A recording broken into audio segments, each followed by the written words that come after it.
महान त्रिएक परमेश्वर प्रभु यीशु ख्रिस्ट कर मधुर नाम यीशु सहाय जाना थे और स्वागत जाना थे बिहान कर समय में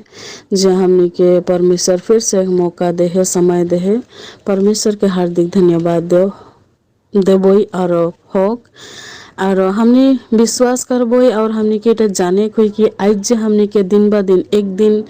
हमने के समय देते 2 दिन हमने के समय देता आज जे जितना कोई जिंदा ही श्वास लेते हमने एक एक दिन के पार करके एक एक दिन के परमेश्वर जोड़ते जाते इके हमने व्यर्थ नहीं सोचबोई इके हमने अप्रिय नहीं जानबोई हमने के प्रत्येक दिन एक महत्वपूर्ण दिन है के और इस दिन में हमने परमेश्वर की स्तुति परमेश्वर की महिमा करे का है परमेश्वर के नाम के ऊंचाई करे का है। आवा इस समय हमने परमेश्वर के धन्यवाद देते हुए आज करी सुंदर बिहान के देखते हुए आज परमेश्वर के धन्यवाद देबोई और इसी धन्यवाद के साथ आज वचन अपने मन के बीच में रखा था। गलाती 6:9 हमरे भला काम करे में साहस नहीं छोड़बोई का कि अगर हमरे ढीला नहीं होबोई तो ठीक समय में खेती काटबोई।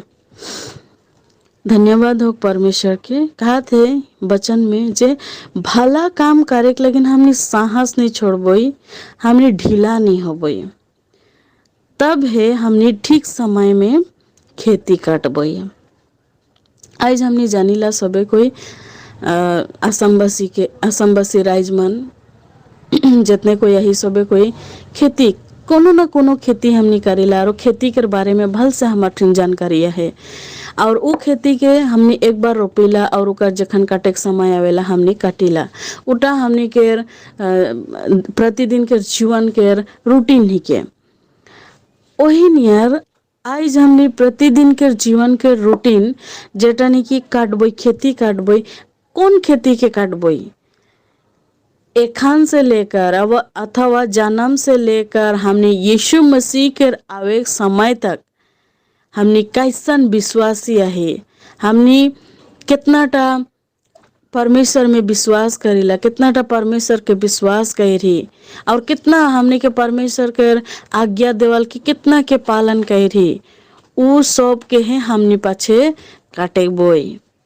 और उखे हमने अन्य भाषा में जखन कहे ना जैसन करनी वैसने भरनी और जे समय में